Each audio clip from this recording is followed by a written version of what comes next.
नमस्कार, बहुत बहुत स्वागत है आप सभी का प्राइम डिबेट में। मैं रविंद्र सिंह आपके साथ और आज का मुद्दा है आरंभ है प्रचंड। पहले चरण के चुनावी रण में उतरने से पहले कांग्रेस और बीजेपी के कई दिग्गजों ने नामांकन पर्चा आज दाखिल कर दिया। पहले चरण के लिए 12 सीटों पर 19 अप्रैल को वोट डाले जाएंगे और पहले चरण के लिए नामांकन समाप्त हो गए हैं। अब बीजेपी और कांग्रेस के प्रचार का दम देखने को मिलेगा। बीजेपी ने फिर 25 की 25 सीटें जीतने का दावा किया है, वहीं कांग्रेस ने चौंकाने वाले नतीजे आने की बात कही है। इसी पर चर्चा करेंगे। पहले एक छोटी सी रिपोर्ट देखते हैं।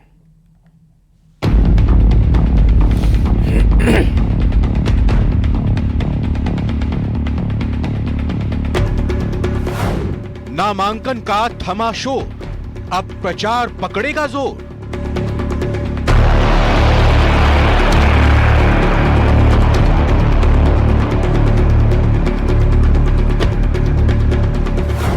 सीएम भजन लाल का दावा 25 सीट जीतेंगे।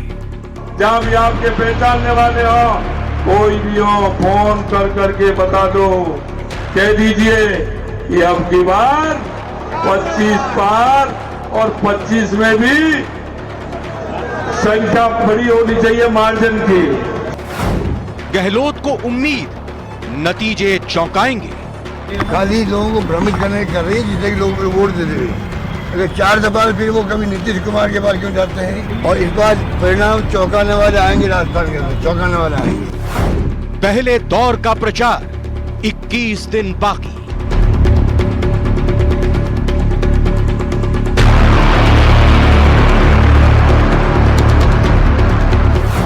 कौन पड़ेगा भारी, कौन मारेगा बाजी?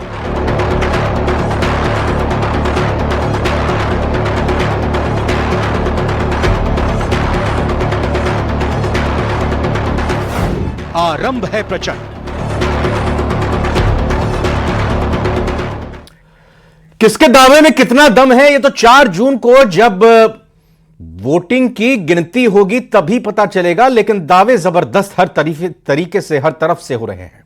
मेहमानों का स्वागत करते हैं एक एक करके। शैलेंद्र गुर्जर साहब प्रवक्ता है बीजेपी के, बहुत बहुत स्वागत आपका शैलेंद्र जी। आरसी चौधरी जी महासचिव पीसीसी, चौधरी साहब स्वागत आपका। डॉक्टर मिथिलेश जैमिनी जी वरिष्ठ पत्रकार, बहुत बहुत स्वागत मिथिलेश जी आपका। पहला सवाल चौधरी जी आपसे करता हूं।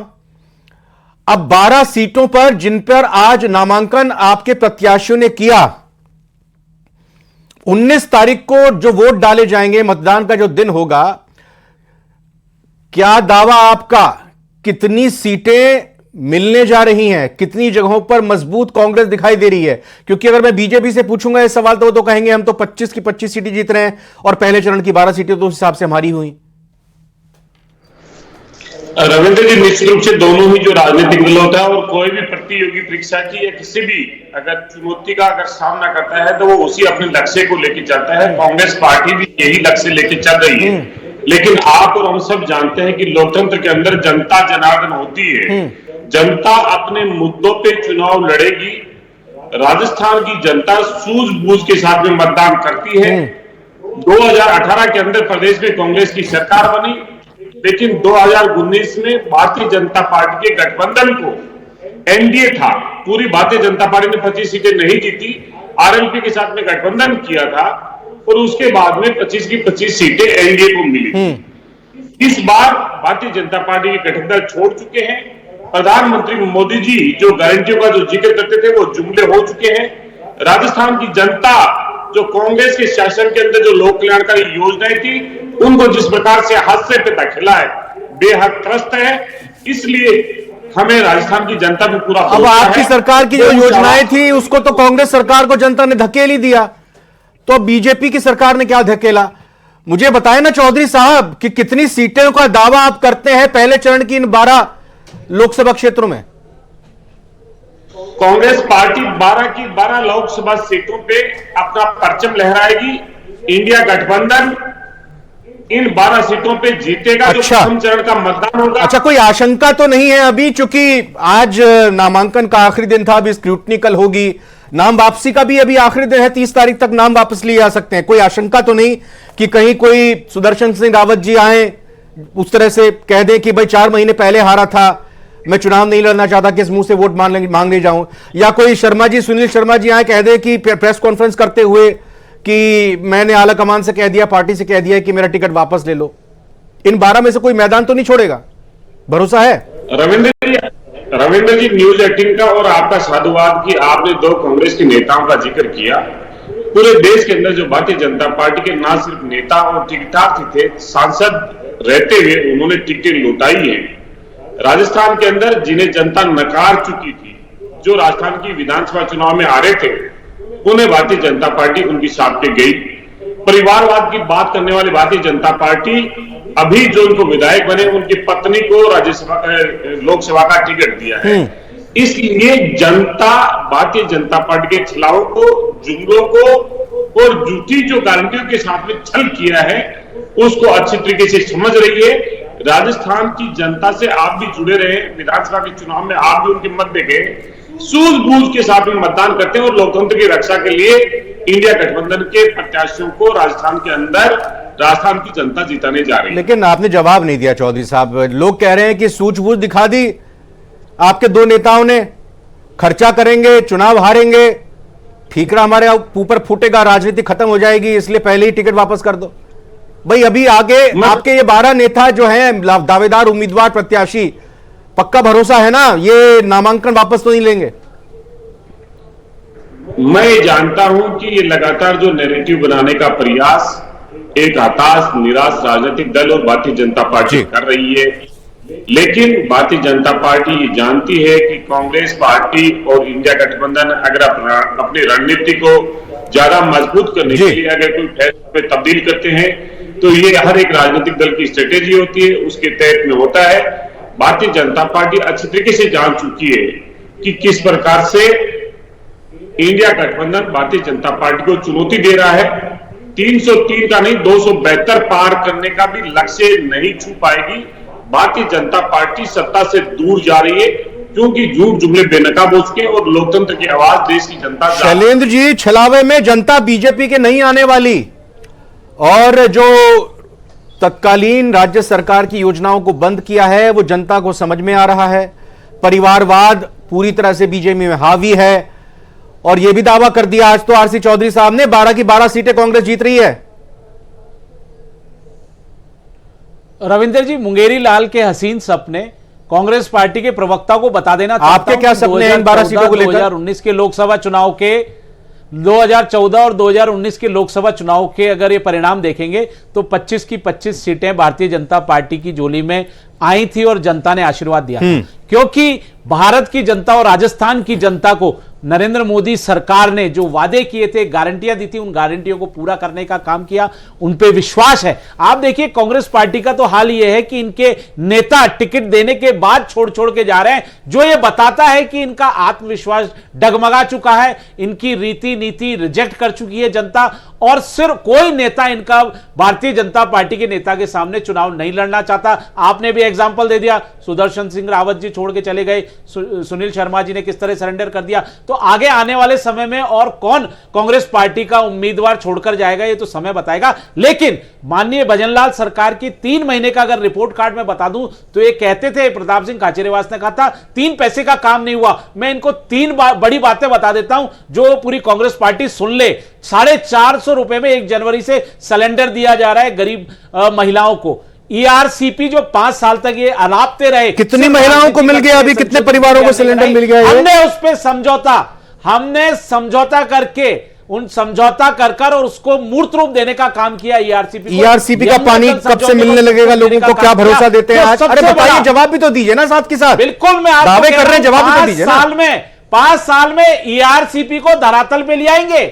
हम जो शिलान्यास करते हैं, जिनका उद्घाटन करते, उसका उद्घाटन भी हम ही करते हैं। ये माननीय प्रधानमंत्री नरेंद्र मोदी जी की गारंटी है। सिलेंडर कितने परिवारों को दे दिए? आंकड़ा तो होगा आपके पास। जी बिल्कुल दे दिए। आप देखिए 77 लाख परिवार जो हैं उज्ज्वला योजना के तहत आते हैं, और हमने कम से कम लगभग 80% परिवारों तक ये सब्सिडी पहुंच चुकी है। दूसरी बात ये मैं इनको बता देना चाहता हूं, जो पेपर लीक माफिया के खिलाफ हमने जो कार्रवाई की है, खबर तोड़ दिया पेपर लीक माफियाओं का, जो एसआईटी गठित करने के बाद, ये क्या कांग्रेस बात करेगी? ऐसे हमारे पास सैकड़ों उदाहरण है। 3 महीने का रिपोर्ट कार्ड दूं तो मैं आप 70,000 नौकरी हम बजट में घोषणा कर चुके हैं। हमने सामाजिक सुरक्षा पेंशन योजना बढ़ा दी है। तो जनता विश्वास क्यों नहीं करे? जनता को मकान दे रहे हैं, गरीब बेघरों को मकान दिया जा रहा है, बिजली दी जा रही है, नल से जल दिया जा रहा है, सड़कों का निर्माण हो रहा है, रेलवे का आधुनिकीकरण हो रहा है, डैम्स बन रहे हैं। किस तरह के डेवलपमेंट, और आज भारत जो है 5वीं सबसे बड़ी विश्व अर्थव्यवस्था बन गया, कितनी तेजी से विकास कर रहा है, मैन्युफैक्चरिंग यूनिट्स बन रही है, मोबाइल में हम दूसरे नंबर पर आ गए हैं, ऑटोमोबाइल में तीसरे नंबर पर है, और तमाम जितने भी मोबाइल ऑटोमोबाइल के कितने कारखाने राजस्थान में आगे आने वाले वक्त में लगने वाले हैं? देखिए, निश्चित तौर पर औद्योगिक विकास होगा। जैसे ईआरसीपी नहर परियोजना पूरी होगी, यहां औद्योगिक जो दिल्ली एक्सप्रेसवे बना है, हाँ। अब ये सोच भी नहीं सकते थे। हमने 2 बड़े एक्सप्रेसवे राजस्थान को दे दिए, 4 वंदे भारत ट्रेन दे दी, 23 मेडिकल कॉलेज दे दिए, 20 लाख लोगों को घर दे दिए। तो ये क्या बात करेंगे कांग्रेस पार्टी? इनके ना एजेंडा है ना तो 19 अप्रैल को इन 12 सीटों पर कितने बीजेपी विजय हो रही है? कर रहे हैं भारत का, भारत की समस्याओं को जानने की इन 12 सीटों में आपको क्या लग रहा है 19 तारीख को जब मतदाता आएगा कितनी सीटों पर मजबूत करेगा बीजेपी को? रविंदर जी, माननीय प्रधानमंत्री नरेंद्र मोदी जी के वादे गारंटियां जो पूरे किए गए, लोगों का जीवन स्तर सुधरा है, जिस तरह से गरीब कल्याणकारी योजनाएं हैं, विकास की योजनाएं, राष्ट्रवाद है। ये पूछते थे कब बनाओगे प्रभु श्री राम का मंदिर, हमने वो मंदिर भी बनाया, और किस तरह से प्राण प्रतिष्ठा हुई, और ये नकार दिए। नहीं, लेकिन शैलेश जी, बीजेपी के नेता तो कहते हैं कि चुनाव में हम राम मंदिर के मुद्दे पर चर्चा नहीं करेंगे। बहरहाल मिथिलेश जैमिनी सर के पास चलता हूं। मिथिलेश जी, नामांकन का आज आखिरी दिन था, आज तस्वीर 12 सीटों पर साफ हो चुकी है। एक प्रक्रिया होती है शक्ति प्रदर्शन की जब नामांकन करने के लिए जाते हैं। इन 12 सीटों पर मसलन श्रीगंगानगर, बीकानेर, चूरू, झुंझुनू, सीकर, जयपुर ग्रामीण, जयपुर शहर, भरतपुर, दौसा, अलवर, करौली, धौलपुर, नागौर, आप कहां देखते हैं मुकाबला दिलचस्प? और मैं एक चीज और सर समझना चाहूंगा, आज से 10 साल 20 साल पहले के जब चुनाव देखा करते थे तो जो प्रत्याशी हुआ करता था लोकसभा का, वो ये बात जरूर करता था, बाकी जो भी बात करता वो ये बात जरूर करता था कि इस लोकसभा क्षेत्र के अंदर ये कमी है, यहां पर पुल बनना है, यहां पर सड़क बननी है, यहां पर पानी की व्यवस्था होनी है, यहां पर अस्पताल बनना है, उसका भी वो जिक्र करता था। ये कहां पीछे छूट गए सब मसले? देखिए, निश्चित रूप से आज जो नामांकन का आखिरी दिन था, कुछ लोकसभा क्षेत्रों में कुछ नया नजारा देखने को मिला जी, जिसमें पश्चिमी राजस्थान का बड़ा इंपॉर्टेंट है कि पश्चिमी राजस्थान में 2 सीटें, नागौर संसदीय क्षेत्र और बाड़मेर जैसलमेर संसदीय क्षेत्र। बाड़मेर जैसलमेर संसदीय क्षेत्र में एक नौजवान विधायक रविंदर सिंह भाटी के जिस तरीके से भीड़ उमड़ी, वो 4 अप्रैल को नामांकन दर्ज करेंगे, लेकिन उससे पहले जो उन्होंने आज ताकत दिखाई वो जोरदार रही। इसके अलावा नागौर में जिस तरीके से कांग्रेस और आरएलपी का एक मुखीकरण देखने को मिला, वो निश्चित रूप से भाजपा के लिए चिंताजनक है, क्योंकि 2019 के चुनाव में इससे उलट था। यही ज्योति मिर्धा थी और उनके सामने यही हनुमान बेनीवाल बीजेपी से थे। तो वहां एक जरूर, और वहां से बसपा के राजपूत कैंडिडेट ने भी पर्चा भर दिया है। तो वो, इसके अलावा अगर हम दौसा की बात कर दें तो दौसा में भी आज एक अहम नजारा देखने को मिला, जिस तरीके से एक यंग जो नरेश मीणा ने सोमनाथ मंदिर से जो कनक दंडवत कर अपना पर्चा दाखिल किया और मुरारी मीणा पर हमला बोला। लेकिन मुरारी मीणा की सभा में जिस तरीके से भीड़ उमड़ी, ये एक इंपॉर्टेंट चीज है कि दौसा में अभी सचिन पायलट का जलवा बाकी है। तो ये भाजपा के लिए चिंताजनक है। हालांकि करौली में जो मुख्यमंत्री भजनलाल जी की सभा में बहुत अच्छी भीड़ थी, और उससे जिस तरीके से कहा जवाहर सिंह बेडम ने कि आधुनिक युग के भागीरथ आए हैं, तो वो एक उधर के फैक्टर में 13 जिलों में वो कितना इंपॉर्टेंट होता है वो इश्यू होगा। लेकिन एक जो कांग्रेस के लिए सबसे डरावना दृश्य है वो है राहुल कसवा का आज का बयान। आज राहुल कसवा ने नामांकन सभा में अपने काका की तो चर्चा की, राजेंद्र राठौड़ की, मेरा काका काका, लेकिन जो सबसे अहम बात है कि उन्होंने प्रधानमंत्री नरेंद्र मोदी की तारीफ कर दी, जिसको कांग्रेस पकड़ नहीं पाई। उन्होंने कहा कि फसल बीमा योजना के तहत मैंने चूरू के हजारों किसानों को पैसा दिलाया, और जब राजस्थान सरकार ने उसका प्रीमियम नहीं भरा तो मैं कृष्णा पूनिया को लेके गया और मैंने अशोक गहलोत का नाम लिए बिना कहा कि उस सरकार से 1000 करोड़ रुपए जमा करवाए।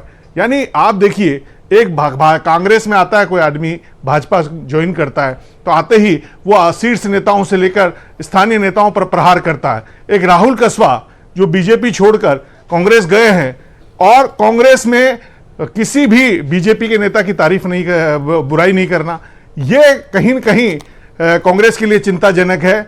और जिस तरीके से नरेश मीणा ने आरोप लगाए, नहीं सर, उनको चुनाव जीतना है ना, तो फिर वो उनके प्रतिद्वंदी देवेंद्र झाझड़िया के तौर पर है, या देवेंद्र झाझड़िया को जिन्होंने चुनाव लड़वाया। देखिए आपने कांग्रेस की स्कीमों की तारीफ नहीं की, आप उनका पूरा भाषण सुनिए, मैंने पूरा भाषण सुना है, वो केवल कांग्रेस पर आधारित है। वो चुनाव जीतेंगे? देखिए, ये तो उनको सोचना चाहिए, आपने कांग्रेस का दामन ओढ़ लिया तो आपको करना चाहिए था ना। तो ये एक इंपॉर्टेंट चीज है। और जिस तरीके से अर्जुन मेघवाल और गोविंद मेघवाल एक साथ पर्चा दाखिल करने गए, वो भी कहीं न कहीं आपको उसके तार भी ढूंढने पड़ेंगे। और भीलवाड़ा में जिस दामोदर गुजर को, जो जयपुर से सीआई रहे हैं और कॉलेज चलाते, उनको टिकट दे दिया, तो आप देखिए भीलवाड़ा में उनका विरोध हो रहा है। सीपी जोशी, अब ब्राह्मण को एक भी टिकट नहीं दिया, तो आप देखिए क्या सुदर्शन रावत की जगह थूक कर चाटेगी कांग्रेस, किसी ब्राह्मण को लड़ाएगी या क्या करेगी? क्या सीपी जोशी लड़ने को तैयार होंगे या नहीं होंगे? पहले वो अपने उनके पति से हार गए। ये बात बिल्कुल सही आपने कही, चूंकि चुनाव आखिर में फिर जातिवाद पर ही आ जाता है, वही समीकरण फिर हावी होते दिखाई देते हैं। जाटों की बहुत महत्वपूर्ण भूमिका, बीजेपी ने 7 टिकट जाटों को दिए, कार्तिक चौधरी को टिकट देती की तरफ से करीब राजसमंद से, रविंद्र जी, राजसमंद से अगर कार्तिक चौधरी का भी नाम चल रहा है कांग्रेस में, तो 8 जाटों को टिकट हो जाएंगे। तो फिर मूल ओबीसी का तबका और जो ब्राह्मणों को एक भी वोट नहीं दिया, जाटों के बाद सबसे ज्यादा कम्युनिटी वोट ब्राह्मणों के हैं राजस्थान में, तो वो कैसे होंगे? जो किसी जमाने में हरदेव जोशी यहाँ के मुख्यमंत्री रहे, किसी मोमडन को नहीं दिया, कभी कैप्टन अयूब यहां से सांसद रहे, इसके अलावा रफीक मंडेलिया को कांग्रेस टिकट देती रही, तो इस बार क्या माइनॉरिटी और ब्राह्मणों को धकेल दिया? अच्छा, मैं एक जवाब ले लेता हूं, ठीक है, बड़ा अच्छा आपने पॉइंट उठाया। ये मुझे बताइए चौधरी साहब, कोई ब्राह्मण चेहरा नहीं और कोई मुस्लिम आपको प्रत्याशी इस बार नहीं मिला? सबसे पहले तो मैं ये कहना चाहूंगा कि हर पत्रकार का अपना एक एंगल है, लेकिन राजस्थान की जनता जाति पे नहीं, अपने मुद्दों पे चुनाव लड़ने जा रही है। इस देश के अंदर जो भारतीय जनता पार्टी के नेता बोल रहे थे, बार बार जिक्र कर रहे थे, आज से 10 साल पहले नितिन गडकरी जी जयपुर, शाहपुरा और पूरे होते हुए जो नेशनल हाईवे है उसका दौरा करके गए थे और कहा था कि 3 साल में पूर्ण कर देंगे। 10 साल हो गई, क्या स्थिति है प्रदेश की जनता देख रही है और भूली नहीं है। ये हमने 450 रुपए का सिलेंडर कर दिया। 2014 के अंदर 410 रुपए का सिलेंडर था। कांग्रेस के शासन में होते हुए 500 रुपए का सिलेंडर बीपीएल परिवारों को और उज्ज्वला गैस कनेक्शन के लाभार्थियों को दे रहे थे। 50 रुपए कम करके एहसान कर रहे हैं 10 साल तक लूटने वाले जो 400 महंगाई डाइन बताते थे। देखिए, मैं पहले पूरी बात देता हूं। उन्होंने कहा कि टॉप की अर्थव्यवस्था हो गई, चैनल पे बैठ के झूठ बोलने के अलावा कोई चीजें नहीं, और ना इनको कोई रोकता है ना कोई टोकता है, क्योंकि लोकतंत्र के अंदर जब सत्ता दल निरंकुश हो जाता है, तानाशाही हो जाता है, मन की बात करने लगता है, तो जनता जागती है। और जब जनता जागती है तो लोकप्रियता की जो चादर है वो कब किसी जाती है पता नहीं चलता। कांग्रेस पार्टी का हर कार्यकर्ता, हर नेता इस देश के कॉन्स्टिट्यूशन के लिए, संवैधानिक संस्थाओं के लिए, और जो 5 न्याय की गारंटी कांग्रेस ने दी है उसको लेके इंडिया घटक दलों के साथ में हर घर पे दस्तक देंगे और देश के संविधान, लोकतंत्र और अच्छा, बांसवाड़ा में इंडिया गठबंधन आपका कब ऐलान होगा? अभी क्या सोच विचार में पड़े हैं? इंडिया गठबंधन का जो मेरे साथी और आपके पैनल पे जो बैठे हैं, नितेश जेमिनी जी ने जिक्र किया, नागौर के अंदर हमने आरएलपी बांसवाड़ा सीकर के अंदर हमने सीपीआईएम के साथ में किया। डूंगरपुर बांसवाड़ा की खुशखबरी भी आपको जल्दी ही मीडिया के माध्यम से, आप तो लोकतंत्र के चौथा स्तंभ है, निश्चित रूप से हम आपके सामने रखेंगे। लेकिन जो भारतीय जनता पार्टी झूठ के जुमले गढ़ रही है, 400 की पार की जो बात कर रही है, उन्हें ये राजस्थान में पूछ लीजिए कि क्या वो कांग्रेस को चुनौती दे पाएंगे? पर्ची की जो सरकार है, झूठ और जुमलों की जो सरकार है, भ्रमण की सरकार है। ईआरसीपी का वादा प्रधानमंत्री जी ने 7 जुलाई 2018 को किया था, 6 अक्टूबर 2018 को अजमेर में किया था क्या हुआ 5 साल तक हादसे पे देखे। अच्छा, मैं जवाब ले लेता हूं जो आपने सवाल उठाया, झूठ और जुमले की सरकार शैलेंद्र गुर्जर जी। ना विधानसभा पे रखा, ना बीजेपी के प्रवक्ता ये बता सकते कि एमओयू में क्या रविंदर जी, झूठ और जुमले की सरकार को तो राजस्थान की जनता ने बाहर निकाल दिया है, और 10 साल से भारत की जनता भी लूट और झूठ की सरकार, जो एक कांग्रेस पार्टी की चली आ रही थी, ये भ्रष्टाचारी सरकार, कांग्रेस भ्रष्टाचार में डूबी हुई सरकार, इनके शीर्ष नेता राहुल गांधी, सोनिया गांधी, प्रियंका वाड्रा जो भ्रष्टाचार में डूबे हुए हैं, कहते थे लड़की है लड़ सकती हूं और लड़की की आबरू या लुटती रही। ये क्या बहस करेंगे कांग्रेस पार्टी? आज बौखलाई हुई है, ये बैसाखियों पर आ गई है, ये आईसीयू में जाने वाली है कांग्रेस पार्टी। आप देखिए 3-3 जगह इनको अलायंस करना पड़ रहा है। मिथिलेश जैमिनी सर को लाता हूं मैं, एक मिनट। मिथिलेश जैमिनी सर, आप ये बताएं, क्योंकि मैंने तो चौधरी साहब से किया था, उन्होंने इसका जवाब तो दिया नहीं कि मुसलमान कैंडिडेट और ब्राह्मण कैंडिडेट उनको क्यों नहीं मिला। सर, मैं ये समझना जानना चाहता हूं कि नामांकन के दौरान बीजेपी और कांग्रेस दोनों की बात करें, एक तरफ सचिन पायलट अगर कांग्रेस की बात करें, दूसरी तरफ समूची कांग्रेस राजस्थान की दिखाई देती है। दूसरी तरफ अगर बात वसुंधरा राजे की करें तो दूसरी तरफ बीजेपी दिखाई दे रही है। नामांकन के दौरान सचिन पायलट 2 सीटों पर गए, अभी तक दौसा में गए और इधर जयपुर ग्रामीण में ये नामांकन के लिए गए। एकजुटता क्या आपको नजर आ रही है? क्या एक बार फिर से जो विधानसभा में देखने को नहीं मिला वो यहां दिखेगा? और दूसरी चीज बीजेपी की भी देखने को चाह रहे हैं कि वसुंधरा राजे आखिर कहां व्यस्त हैं, जो बाकी जगहों पर उनको बुलाया नहीं गया या खुद से नहीं आई। क्या ये आगे भी आप चुनाव प्रचार के जब दिन शुरू होने वाले हैं उसमें इस तरह की तस्वीर देखेंगे या ठीक हो जाएगा सब बीजेपी और कांग्रेस में?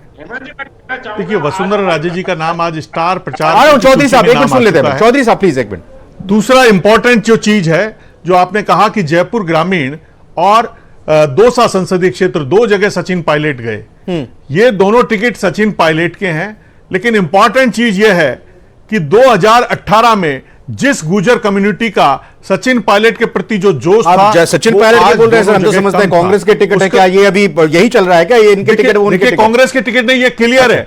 ये तो कांग्रेस में क्लियर है कि अशोक गहलोत का टिकट कौन सा है, सचिन पायलट का टिकट कौन सा है। तो दूसरा इंपॉर्टेंट चीज ये है कि जो सचिन पायलट समर्थकों ने आज एक बड़ी बात कही कि जब तक डोटासरा और गहलोत के कब्जे में कांग्रेस है, सचिन पायलट का कोई भविष्य नहीं है। तो ये जो बात चल पड़ी है उसको कैसे डैमेज कंट्रोल करेंगे? आप देखिए, बीजेपी से कांग्रेस से बीजेपी में आते हैं, राव राजेंद्र को लालचंद कटारिया ने जयपुर ग्रामीण से हराया था और केंद्र में मंत्री बने थे, लेकिन आज वो पूरी संजीदगी के साथ राव राजेंद्र के साथ गए और पर्चा दाखिल कराया। ये डिफरेंस आपको संजीदगी के वाले लीडर बीजेपी की बताइए बात, बीजेपी की बात करूंगा साथ के साथ। सर वक्त नहीं है, जल्दी से बीजेपी की एक इंपॉर्टेंट जो फैक्टर है, देखिए बीजेपी का जो सबसे इंपॉर्टेंट फैक्टर है कि आज उन्होंने 72 साल के कन्हैया लाल मीणा, जो 3 चुनावों से लगभग गौण थे बस्सी में, उनको दौसा भेज दिया है। तो क्या किरोड़ी लाल मीणा अपने भाई नहीं गए नामांकन पे? पी लेंगे कि उन्हें टिकट नहीं मिला नामांकन के लिए? और दूसरा इंपॉर्टेंट चीज, क्या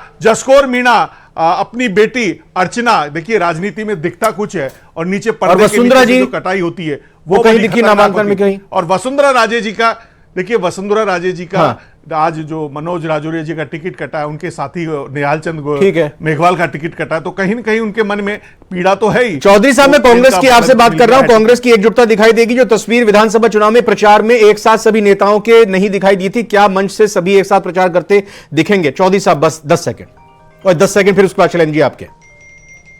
वो प्रतिबद्ध है इस पार्टी के लिए, विचार के लिए, और एक साथ दिख ही नहीं रहे, वो लगातार काम कर रहे हैं। आज भारतीय जनता पार्टी की राजस्थान की सरकार ने मुख्यमंत्री पूर्व जो अशोक गहलोत जी, गवर्नर डोटासरा जी और रंधावा जी के हेलीकॉप्टर को उड़ने की अनुमति नहीं दी। हम जानते हैं कि लगातार अलग अलग जगह पे नामांकन थे और जिस प्रकार से नामांकन की प्रक्रिया शुरू हुई, बिल्कुल जाहिर तौर पर यह शिकायत तो जरूरी है शैलेंद्र गुर्जर जी, लेकिन यह भी जरूरी है कि भाई एकजुटता समूची बीजेपी इकाई की राजस्थान की दिखेगी। देखिए, निश्चित तौर पर भारतीय जनता पार्टी एक परिवार है और एकजुटता के साथ हम चुनाव में जा रहे हैं। माननीय प्रधानमंत्री नरेंद्र मोदी जी की जो कल्याणकारी योजनाएं हैं, जो विकास की योजनाएं, जो बिल्कुल, बहुत बहुत धन्यवाद करना चाहूंगा। आज मेरे पास इतना ही वक्त था प्राइम डिबेट में। फिलहाल आपको बताना चाहेंगे जिस तरीके से आज नामांकन का आखिरी दिन और अब तस्वीर साफ हो गई है और इसके बाद अब न सिर्फ जनता के बीच में जाकर वोट मांगनी है और अपनी नीतियों के बारे में बताना है, बल्कि यह भी जताना है कि पार्टी और उसके नेता एकजुट हैं। फिलहाल प्राइम डिबेट में इतना ही। नमस्कार।